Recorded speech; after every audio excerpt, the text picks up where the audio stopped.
I'm Deborah Bruce. I'm a 7th grade science teacher at 8th Street Middle School here in Tifton, Georgia, and I worked along with a co-teacher of mine, Mary Nell Greer, during the gift experience this summer.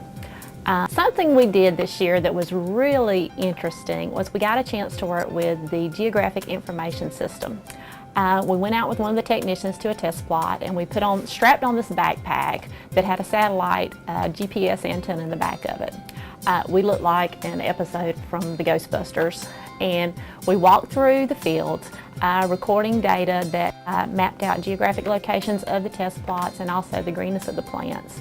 And we're able to take that data back, download it to a computer, and then create maps using that data. One of the things that I learned from the gift experience is just how much research is actually being done right here in Tifton, literally just blocks away from our school. I've been teaching in Tifton County for 13 years and never really had a full appreciation for what goes on out here. And being able to make contacts with these scientists, to see what they do, to know that we have access to them to come back and help us in our classroom, to share equipment with, is just going to be an awesome experience for our students this year.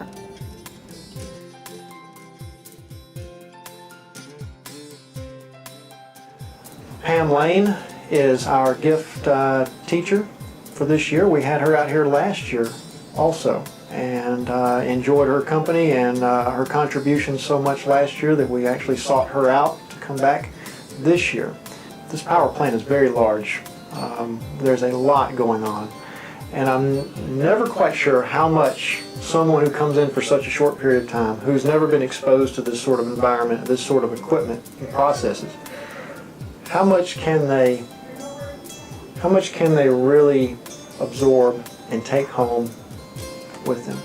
And she came back this year, and she sat down for lunch with us the first day, and someone in the lab said, well Pam, were you able to take anything back from last year's experience? And boy, she just started carrying on and on about the things that she told her students, and with a lot of physics related stuff, with the transfer of energy. You know, a lump of coal has got a certain amount of energy in it. Well, how do you take that amount of energy and convert it to electrical energy? You know, there's a process. And she was explaining how she told her class about that, and went through the whole process with them of the power plant. And it really struck me as, wow, she was really paying attention, and she really did walk away with quite a bit, and her class really did benefit from this. You know, there's programs that occur often, you know, where intentions are good, but sometimes the results are not quite what you want, you know, or hope for. But in this case, I thought it was a great result, and I think her students really benefited from it. But that realization the very first day of this year about just what she took back from last year really made me feel good. And, you know, I thought, you know, we are doing something here.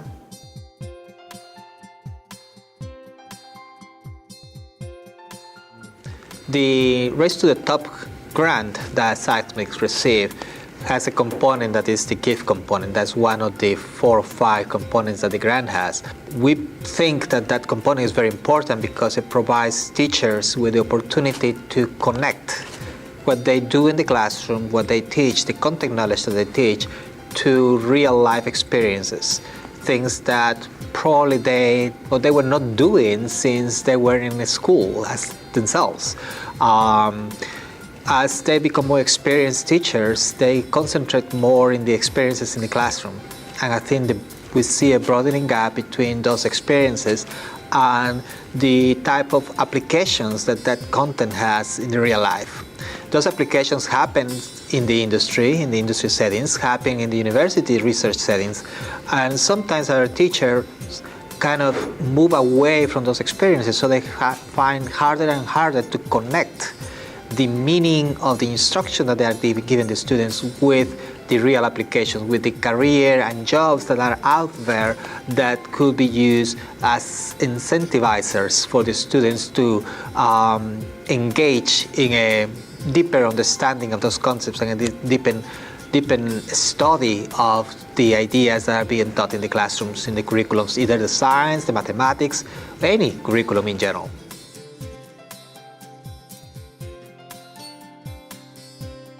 My name is Brian Hegland, and I work at Etowah High School that's located in Cherokee County.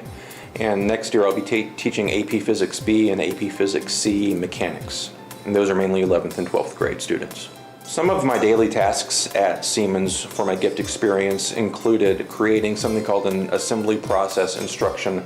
That's basically a manual that tells workers how to put together drives, and drives are pieces of equipment that control the motors of large mining trucks. Essentially, I observed trained workers put together equipment.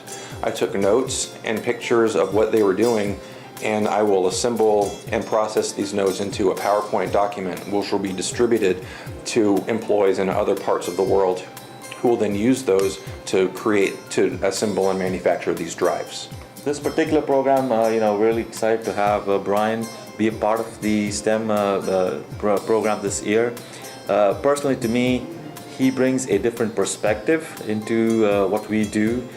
So we appreciate that third party approach to him coming in, taking a look at our processes and adding some value there. From our standpoint, we get a chance to educate a teacher in our school system about our products or our processes so that he can impart that knowledge to his students. So I think both ways it's very beneficial to us.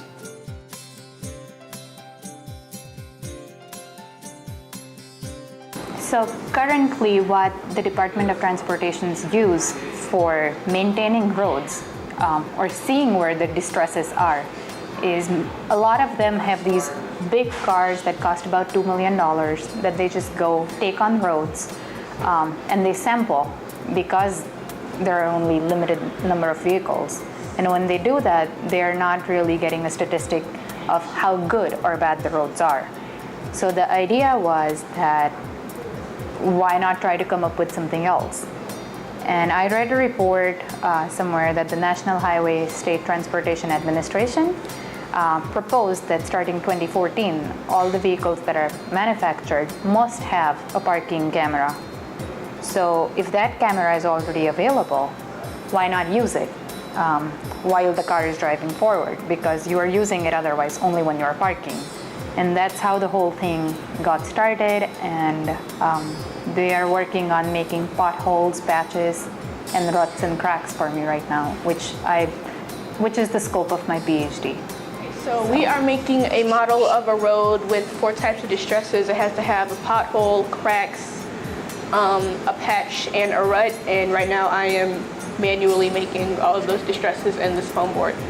Gowrie and Professor Berlakis designed the software that recognizes distresses in the road.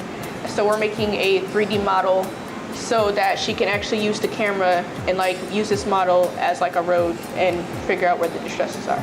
I want to be a weapons engineer and possibly an aerospace engineer, and it's helping me problem solve and allowing me to really get a feel for the engineering career in general.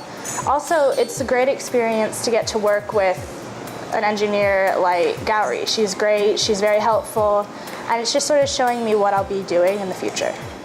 There are a couple reasons that I do gift. This is the second summer that I've done it.